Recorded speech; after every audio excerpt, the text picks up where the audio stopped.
नमस्कार दोस्तों, मेरा नाम है विजय कुमार गिरी और मैं आप लोगों का एक बार फिर से स्वागत करता हूं अपने यूट्यूब चैनल जिसका नाम है सुहा क्लासेस फॉर एग्रीकल्चर।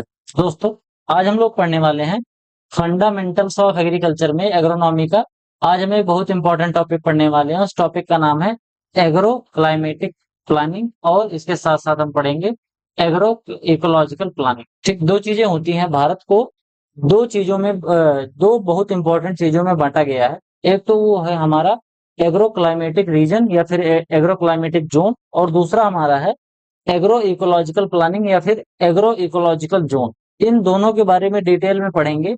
इन दोनों का मतलब क्या होता है, इन दोनों जो प्रकार हैं इसमें भारत को कितने पार्ट्स में डिवाइड किया गया है, ऐसा क्यों किया जाता है, इसको करने के फायदे क्या हैं, गवर्नमेंट ऐसा क्यों करती है, इन सभी चीजों के बारे में डिटेल में इस लेक्चर में आप लोगों से डिस्कशन में करने वाला हूं। मैं पढ़ाना शुरू करूं उससे पहले मैं आप लोगों को बता दूं कि अगर आप लोग चाहते हो कि बिल्कुल बेसिक से लेके एडवांस लेवल तक आपको अच्छे से एकदम बिल्कुल तैयारी करने को कहीं से मिल जाए, तो आपको क्या करना है। मेरा अल्टीमेट एग्रीकल्चर का कोर्स है जो कि मैंने 1,000 रुपए में लॉन्च कर रखा है। इसमें आपने बीएससी एग्रीकल्चर करते समय जितने भी सब्जेक्ट पढ़े थे, ये सभी सब्जेक्ट बिल्कुल थ्योरेटिकल नॉलेज इसकी दी जाएगी। बहुत ही अच्छे तरीके से डिस्क्रिप्टिव वे में पढ़ाया जाएगा।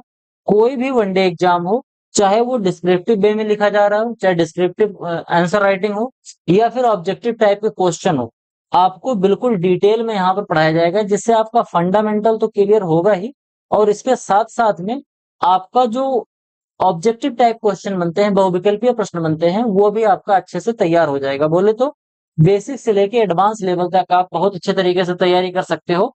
और इस तैयारी को कर लेने के बाद, इस कोर्स को अच्छे तरीके से पूरा पढ़ लेने के बाद, कोई भी वनडे एग्जाम हो, चाहे कोई सेंट्रल गवर्नमेंट का वनडे एग्जाम हो या फिर कोई स्टेट गवर्नमेंट का वनडे एग्जाम हो, अगर उसमें एग्रीकल्चर पूछा जा रहा है तो आपके लिए ये जो कोर्स होने वाला है बिल्कुल अल्टीमेट कोर्स होने वाला है। अगर आप इसको खरीदना चाहते हैं तो इस क्यूआर कोड को स्कैन करके खरीद सकते हैं। इस कोर्स में आपको हर वीडियो लेक्चर के साथ साथ हर लेक्चर का पीडीएफ नोट्स भी प्रोवाइड कराया जाएगा, जो कि हिंदी और अंग्रेजी दोनों भाषाओं में होगा, जिससे आप आसानी से फ्यूचर में रिवाइज भी कर सकते हैं। तो ये तो रही हमारी बात अल्टीमेट एग्रीकल्चर कोर्स की।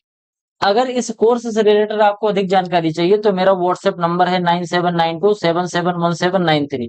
मेरे इस व्हाट्सएप नंबर पर भी आप संपर्क कर सकते हो, और कोर्स से रिलेटेड अगर कोई जानकारी आपको चाहिए तो यहाँ से भी प्राप्त कर सकते हो। चलिए अपने टॉपिक पर वापस आते हैं। जैसे मैंने बताया कि एग्रो इकोलॉजिकल जोन और एग्रो क्लाइमेटिक जोन, इन दोनों के बारे में हम आज पढ़ने वाले हैं। तो पढ़ेंगे क्या, एग्रो क्लाइमेटिक रीजनल प्लानिंग। इसको कई बार बोला जाता है एग्रो क्लाइमेटिक जोन बोलते हैं। कई बार रीजनल प्लानिंग लिख के आता है और कई बार एग्रो क्लाइमेटिक जोन में बोला जाता है। क्वेश्चन पूछा जाता है कि भारत को कितने एग्रो क्लाइमेटिक जोन में डिवाइड किया गया है, इस तरीके से क्वेश्चन पूछा जाता है। तो एग्रो क्लाइमेटिक रीजनल प्लानिंग की बात करते हैं। तो ये कब स्टार्ट हुआ था, 1988 में प्लानिंग कमीशन के द्वारा इसको स्टार्ट किया गया था। यही प्लानिंग कमीशन बाद में इसका नाम चेंज कर दिया गया, और इसका नाम क्या बन गया, इसका नाम बन गया नीति आयोग। जो पहले प्लानिंग कमीशन हुआ करता था, वो आगे चलकर इस समय जो प्रेजेंट टाइम में, इसी को हम क्या बोलते हैं, इसी को बोलते हैं नीति आयोग। इसका जो चेयरमैन होता है वो कौन होता है, इसका जो अध्यक्ष होता है वो प्रधानमंत्री होता है। तो इस समय नरेंद्र दामोदर दास मोदी प्लानिंग कमीशन के अध्यक्ष। तो 1988 में प्लानिंग कमीशन ने भारत में एग्रो इकोलॉजिकल रीजनल प्लानिंग की शुरुआत करी थी। क्यों करी थी, इसको करने का मोटिव क्या था, ध्यान से समझना। भारत जो है ये बहुत बड़ा एरिया है। ठीक, भारत जो है बहुत बड़ा एरिया है। कहीं पर भारत के कुछ ऐसे क्षेत्र हैं जहां पर बहुत ज्यादा बरसात होती है, भारत के कुछ ऐसे क्षेत्र हैं जहां बहुत कम बरसात होती है। कहीं पर मौसम बहुत शुष्क रहता है, कहीं पर ह्यूमिडिटी ज्यादा रहती है, कहीं पर अनडिलेटेड लैंड है, कहीं पर जमीन समतल है, कहीं पर बहुत अच्छी फर्टाइल लैंड है, कहीं पर प्रॉब्लमेटिक लैंड है, कहीं पर प्रॉब्लमेटिक सॉइल है। हर क्रॉप को ग्रो करने के लिए अलग अलग क्लाइमेटिक कंडीशन की जरूरत पड़ती है। हर क्रॉप को ग्रो करने के लिए अलग अलग टाइप के सॉइल की जरूरत पड़ती है। तो कोई किसान को कैसे पता चलेगा कि हमको ये फसल यहाँ उगानी चाहिए और ये फसल यहाँ नहीं उगानी चाहिए। आपने सोचा होगा, अगर आप थोड़ा सा ध्यान से देखो तो आप देखोगे कि आपको जो सेब है, ध्यान से समझना, जो सेब है, सेब का अगर आपको प्लांटिंग करनी है यूपी और बिहार में, तो आप खोजते खोजते थक जाओगे, लेकिन आपको सेब की ट्रांसप्लांटिंग के लिए या प्लांटिंग के लिए आपको पौधे नहीं मिलेंगे। क्यों? क्योंकि गवर्नमेंट ने इस तरीके का एक इकोलॉजिकल सिस्टम वहां पर डेवलप कर दिया है, इस तरीके का एक सिस्टम बना रखा है जिससे ऐसी जगह पर ऐसी चीज ना पहुंच पाए जो कि वहां पर जरूरी नहीं। जैसे अगर उत्तर प्रदेश का कोई आदमी सोचे कि हम नारियल की खेती करेंगे, तो यहाँ पर उसको नारियल नहीं मिलेगा।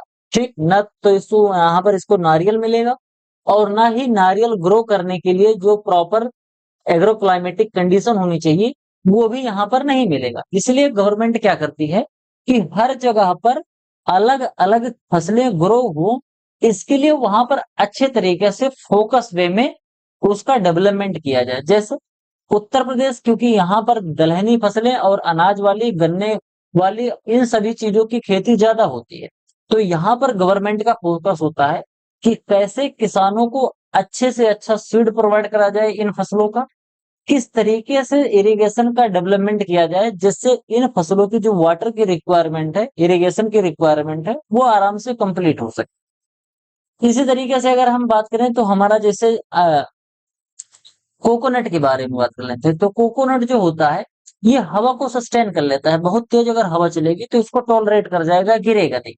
तो ये कोस्टल एरिया में ग्रो किया जाता है। तो इन्हीं सभी चीजों को ध्यान में रखते हुए कि वहां की टोपोग्राफी कैसा है, वहां का क्रॉपिंग सिस्टम कैसा है, वहां की मिट्टी कैसी है, वहां का टेम्परेचर कैसा रहता है, रेनफॉल कितना है, इन सभी पैरामीटर को ध्यान में रखते हुए प्लानिंग कमीशन ने 1988 में एग्रो क्लाइमेटिक रीजनल प्लानिंग करी थी, जिसको हम एग्रो क्लाइमेटिक जोन कहते हैं। ठीक, एग्रो क्लाइमेटिक रीजनल प्लानिंग के माध्यम से भारत को एग्रो क्लाइमेटिक जोन में बांटा गया था। कितने एग्रो क्लाइमेटिक जोन में बांटा गया है? इस समय वर्तमान में 15 एग्रो क्लाइमेटिक जोन है। स्टार्टिंग में तो केवल ये 11 हुआ करते थे, तो इसको आपको बिल्कुल नहीं याद करना है। इस समय कितने हैं? भारत में इस समय 15 एग्रो क्लाइमेटिक जोन है। इसके बारे में बात करें, agro ecological zone, this is a land unit curve out of an agroclimatic region further divided by landform and soil condition that modify the climate and growth period। ध्यान से समझना, growing period.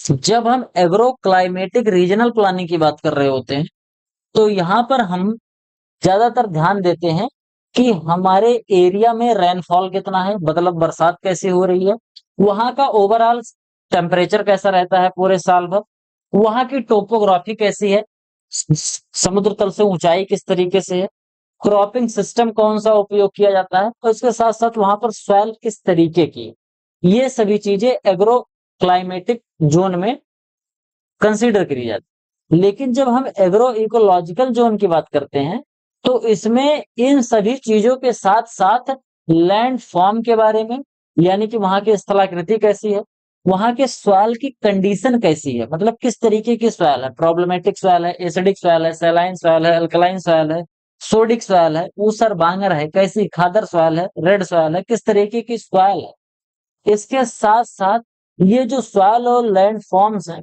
ये सभी चीजें मिलकर किस तरीके से पौधे की ग्रोथ पीरियड को अफेक्ट करते हैं, ये सभी चीजें हम इंक्लूड कर देते हैं तो हमारा आता है एग्रो इकोलॉजिकल जोन। ठीक, तो भारत को टोटल 21 एग्रो इकोलॉजिकल जोन में बांटा गया है और 15 एग्रो क्लाइमेटिक जोन में बांटा गया है। तो अगर एग्रो क्लाइमेटिक पूछेगा तो आपको कितना बताना है? 15 बताना है। और अगर एग्रो इकोलॉजिकल पूछेगा तो आपको 21 बताना है। ये दो चीजें आप बहुत जरूरी है, दोनों याद कर लेना।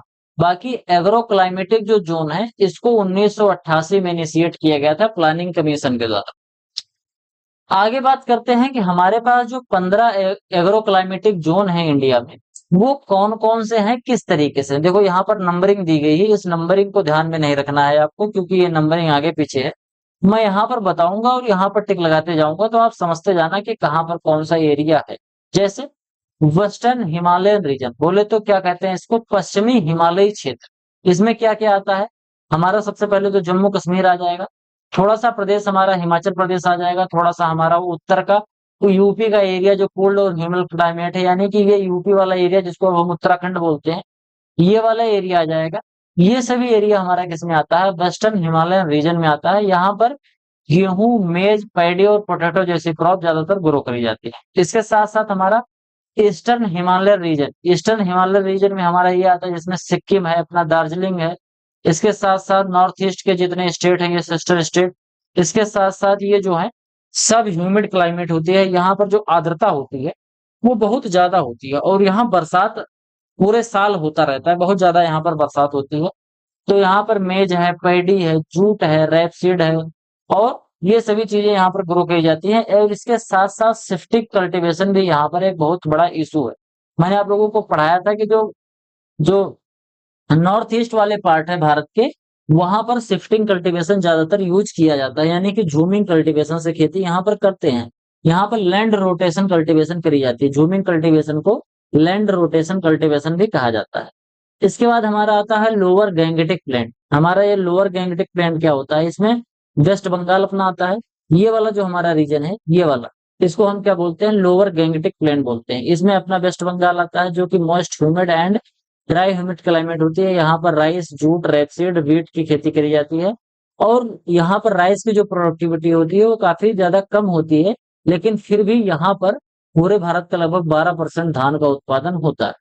फिर हमारा आता है मिडिल गैंगेटिक प्लेन जोन। ये वाला हमारा जो रीजन है, ये वाला रीजन, इसको मिडिल गैंगेटिक प्लेन जोन बोलते हैं। इसमें आपका ईस्टर्न यूपी, बिहार का थोड़ा सा प्लेन्स एरिया आता है। यहाँ की जो क्लाइमेट होती है वो मॉइस्ट और सब ह्यूमिड होती है और ड्राई सब ह्यूमिड क्लाइमेट होती है। यहाँ पर ज्यादातर गन्ने की खेती, धान की खेती, मक्के और गेहूं की खेती करी जाती है। और यहाँ की जो क्रॉपिंग इंटेंसिटी है वो सबसे ज्यादा है।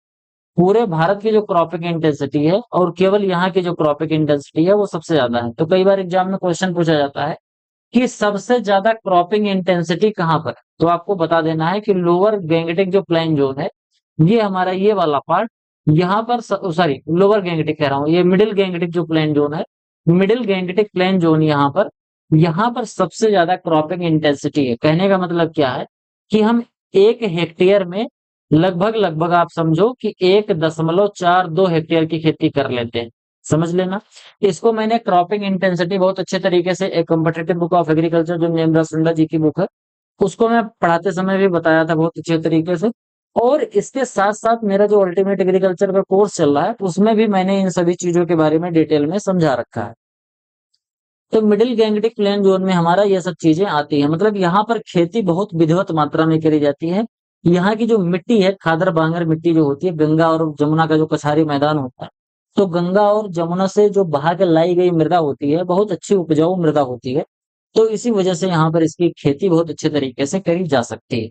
अगला है हमारा अपर गैंगेटिक प्लेन। ये जो हमारा 3 वाला नंबर है, ये अपर गैंगेटिक प्लेन कहलाता है। इसमें जो उत्तर प्रदेश का रिमेनिंग पार्ट होता है ये ड्राई सब ह्यूमिड और ड्राई क्लाइमेट होता है। यहाँ पर rice, wheat, maize, sugarcane, high irrigation intensity यहाँ पर होती है और यहाँ पर इस तरीके की फसलों को ग्रो किया जाता है। फिर हमारा है ट्रांस गैंगेटिक जोन। इसमें आपका क्या क्या आता है, इसमें पंजाब, हरियाणा, दिल्ली, श्री गंगानगर, इसके बाद सेमी ड्राई क्लाइमेट आता है। ये वाला हमारा ट्रांस गैंगेटिक प्लेन जोन होता है। Highest cropping intensity, lowest poverty. Highest cropping intensity, lower low poverty and maximum use of ground water. यहाँ पर ग्राउंड वाटर ज्यादा यूज किया जाता है। बोलो तो सिंचाई के लिए ज्यादातर लोग यहाँ पर कुएं का या बोरिंग का इस्तेमाल करते हैं। इस वजह से यहाँ पर आने वाले समय में जो यहाँ की मिट्टी है, मिट्टी के अंदर का जो पानी है, ग्राउंड वाटर जो टेबल है, वो धीरे धीरे घटता जा रहा है, वो धीरे धीरे नीचे जाता जा रहा है। इसके बाद हमारा है ईस्टर्न प्लेटू या फिर हिल्स। ईस्टर्न प्लेटू और हिल जो वाला रीजन है, इसमें आपका क्या आता है, छोटा नागपुर का पठार आता है, कुछ पार्ट एमपी का आता है, इसके साथ साथ उड़ीसा का आता है, वेस्ट बंगाल का आता है। और इसके साथ साथ ये वाला जो हमारा पार्ट है, इसी के बारे में बोला जा रहा है ईस्टर्न प्लेटू। यहाँ पर हम राइस, व्हीट, मेज और रागी की खेती करते हैं। फिर सेंट्रल प्लेटू वाला रीजन है, ये वाला भाग हमारा है जिसमें मध्य प्रदेश, छत्तीसगढ़, उत्तर प्रदेश, राजस्थान के एरियाज आते हैं। यहाँ पर गेहूं की और ग्राम की, ज्वार की, बाजरा की और धान की खेती करी जाती है। यहाँ पर यहाँ का जो 75% जो एरिया है वो रेन अफेक्टेड एरिया है। बोले तो यहाँ पर बरसात बराबर होती है, तो यहाँ पर वर्षा आधारित खेती ज्यादातर करी जाती है। अगला है वेस्टर्न प्लेटू और हिल्स। यहाँ पर महाराष्ट्र, ये वाला जो वेस्टर्न प्लेटू है, ये हमारा वेस्टर्न प्लेटू में आता है। ये कौन कौन सा है, Maharashtra, major part of MP, some part of Rajasthan, इस वाले पार्ट की यहाँ पर बात हो रही है। सेमी एरिड क्लाइमेटिक, यहाँ पर ज्वार बाजरा कॉटन और गेहूं की खेती करते हैं। इसके बाद हमारा साउदर्न प्लेटू आता है, इसमें 35 डिस्ट्रिक्ट अपने आते हैं, आंध्र प्रदेश के, कर्नाटका के। यहाँ पर इसकी बात हो रही है तमिलनाडु की। यहाँ पर किसकी खेती करते हैं, यहाँ पर ड्राई लैंड टेक्नोलॉजी से खेती करने के बारे में ज्यादातर फोकस किया जाता है। फिर हमारा ईस्ट कोस्ट रीजन है, बोले तो ये वाला जो पतली सी पट्टी है, इसके बारे में कहा जा रहा है। इसमें तमिलनाडु, आंध्र प्रदेश, उड़ीसा, एलुवियल और कोस्टल सैंडी सॉइल जो होती है, यहाँ पर ग्राउंडनट, रागी, ज्वार बाजरा की खेती यहाँ पर करी जाती है। अगला है हमारा वेस्टर्न कोस्ट रीजन, यानी कि ये वाला जो पतली सी आपको पट्टी दिख रही है, ये वेस्ट कोस्ट प्लेन और घाट्स होता है। या ये इसमें क्या क्या आता है, तमिलनाडु, केरला, कर्नाटका, महाराष्ट्र, गोवा ड्राई। यहाँ का जो क्लाइमेट होता है ड्राई, सब ह्यूमिड होता है और ह्यूमिड क्लाइमेट यहाँ पर पाया जाता है। Main occupation of the cultivation spices और प्लांटेशन क्रॉप, यहाँ पर मसाले और इसके साथ साथ जो प्लांटेशन क्रॉप होती है, जैसे हमारा डिफरेंट डिफरेंट टाइप के पाम है, इसके साथ साथ हमारा जैसे क्या कहते हैं इसको, कोकोनट है, इसकी सबकी खेती यहाँ पर ज्यादा होती है। आगे बात करते हैं गुजरात का। गुजरात का प्लेन्स और हिल्स, इसमें जो गुजरात के कुछ भाग आते हैं, ये वाला हमारा जो रीजन है, ये गुजरात के प्लेन और हिल्स आते हैं, जिसमें आपका क्या होता है, ये 60% एरिया यहाँ का जो है वो शुष्क एरिया होता है। ज्यादातर यहाँ पर ऑयल सीड क्रॉप ग्रो करी जाती है, यानी कि जो तेल वाली फसलें हैं ज्यादातर इसको यहाँ पर ग्रो किया जाता है। वेस्टर्न ड्राई रीजन के बारे में बात करें तो ये, इसमें राजस्थान के 9 district, hot Sandy district, rainfall, high evaporation, यहाँ पर बाजरा, ग्राम, वेस्ट बंगाल और ये सब चीज की खेती होती है। बोले तो इसके बारे में यहाँ पर बात हो रही है, इस एरिया के बारे में। इसके बाद हमारा आइसलैंड रीजन आता है, ये वाला पार्ट और ये वाला पार्ट, इसको आइसलैंड रीजन बोलते हैं। इसमें अंडमान निकोबार द्वीप समूह, लक्षद्वीप, यहाँ की जो क्लाइमेट होती है काफी ज्यादा वाष्प वाली होती है, ह्यूमिडिटी ज्यादा रहती है और यहाँ पर लार्जली फ्रॉस्ट कंडीशन जोन होता है। और इसके साथ साथ यहाँ पर राइस के और कोकोनट की खेती करी जाती है। तो ये जो इतने एरियाज हैं, ये सभी एरियाज हमारे कैसे हैं, ये सभी हमारे एरियाज जो हैं, ये किसमें आते हैं, ये सभी हमारे आते हैं एग्रो क्लाइमेटिक जोन में आते हैं। आगे हम बात करते हैं, अगला है हमारा agro ecological zone. Agro ecological zone क्या होता है, इसको ध्यान से समझते हैं। तो एग्रो इकोलॉजिकल जोन हमारे 21 है, जिसमें हमारा वेस्टर्न हिमालयन वाला रीजन, वेस्टर्न हिमालयन वाला रीजन हमारा ये वाला है।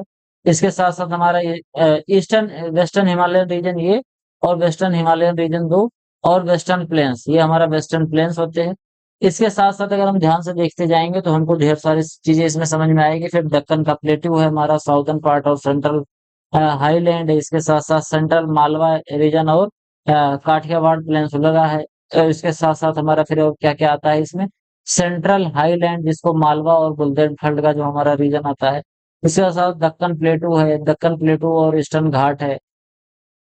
इसके बाद हमारा ईस्टर्न घाट है और दक्कन का प्लेटू है, सेंट्रल हाईलैंड जिसको बुंदेलखंड आता है। फिर छत्तीसगढ़ का जो हमारा कुछ रीजन है, छत्तीसगढ़ का आता है। इसके साथ साथ फिर हमारा छोटा नागपुर का पठार वाला रीजन है, ईस्टर्न प्लांट्स है। उसके बाद हमारा फिर क्या है, ईस्टर्न प्लेन्स है। इन सभी चीजों के बारे में थोड़ा सा देख लेना एक बार, बहुत ज्यादा इंपॉर्टेंट यहाँ की चीजें है ही नहीं। बाकी जो इम्पोर्टेंट चीजें हैं वो मैंने आप लोगों को बता दिया। जैसे रेनफॉल है तो ये ज्यादातर इससे क्वेश्चन कम पूछे जाते हैं, तो बहुत ज्यादा डिटेल में घुसने की जरूरत नहीं है, ध्यान से समझना। अभी एग्जाम हुआ है, उसका क्या कहते हैं, एजीटीए का एग्जाम हुआ है अभी जल्दी में। आप लोगों ने अगर एग्जाम दिया होगा तो आपको समझ में आया होगा कि आप कितना भी पढ़ लो, ध्यान से समझना मैं जो बात बोल रहा हूँ, आप कितना भी पढ़ लो, अगर आपने केवल वन लाइनर पढ़ा है तो आपका कॉन्सेप्ट क्लियर नहीं होगा, तो भी आप क्वेश्चन ज्यादा गलत करोगे, तो भी आपका अच्छे से सिलेक्शन होना संभव नहीं हो पाएगा। दूसरा, अगर आप केवल थ्योरी पढ़ोगे तो उससे भी आपको समस्या हो। इस वजह से इन दिनों क्या करना चाहिए आप लोगों को, डिस्क्रिप्टिव वे में अच्छे तरीके से पढ़ो और साथ में नोट्स बनाते चलो, और उस नोट्स को वन लाइनर नोट्स बनाओ और उसको रिवाइज करते चला करो। ठीक, जैसे अगर मैं आपको एग्जांपल दूं, केवल नेमराज सुंदर जी की केवल जो बुक है, अगर केवल आप वही पढ़ोगे तो इस समय जो एग्जाम हो रहे हैं आप देखोगे कि डायरेक्ट उसमें से क्वेश्चन बहुत कम आ रहे हैं। तो इसके साथ साथ आपको क्या करना है कि जो हमारी नोटबुक है उसको तो पढ़ो ही पढ़ो, इसके साथ साथ डिस्क्रिप्टिव वे में जो हमारी किताबें लिखी गई हैं उनको भी पढ़ो। इसको पढ़ लेने से फिर आपका जो कॉन्सेप्ट है वो क्लियर हो जाएगा। तो क्वेश्चन वहां पर कितना भी घुमा के या कितना भी लंबा चौड़ा क्वेश्चन पूछेगा तो आपके वहां पर अच्छे तरीके से आंसर लगाने की संभावना बढ़ जाती है। तो इसी वजह से मैं यहाँ पर डिस्क्रिप्टिव वे में पढ़ा रहा हूँ। नहीं तो आप लोग देखते होंगे कि ज्यादातर बता दिया जाता है कि एग्रो इकोलॉजिकल जोन टोटल 21 है और एग्रो क्लाइमेटिक जोन टोटल 15 है। प्लानिंग कमीशन ने इसको बनाया था और तो ये सभी चीजें वहां पर ऐसे ऐसे जल्दी जल्दी बता के ऊपर ऊपर चले जाते हैं। बाकी इसको अंदर से थोड़ा सा पढ़ लो, बहुत ज्यादा चीजें यहाँ समझने की जरूरत नहीं है, क्योंकि इतने डीप में घुस के पूछा नहीं जाता। और अगर पूछा भी जाएगा तो क्योंकि एग्रीकल्चर का सिलेबस इतना बड़ा है, तो उसको इतने डीप में घुस के पढ़ना व्यवहारिक नहीं है, क्योंकि आप उतना पढ़ भी नहीं सकते। टोटल 50-55 सब्जेक्ट आपको पढ़ने पड़ते हैं। अगर आप इसमें बुक की बात करो तो नंबर ऑफ पेजेस आपको 50-55 जो होगी, उसमें 300 से लेकर 400 पेज एक बुक में रहती है। इतना आपको पढ़ना पड़ता है। तो आप सोच के देखो कि इतना कंटेंट, इतना अगर आप पढ़ के रिटेन कर पाओ माइंड में, ये व्यवहारिक नहीं है। इस वजह से ये जो चीजें हैं इसको एक बार पढ़ लेना। बाकी जो इंपॉर्टेंट चीजें हैं वो मैं आपको बताते रहता हूँ।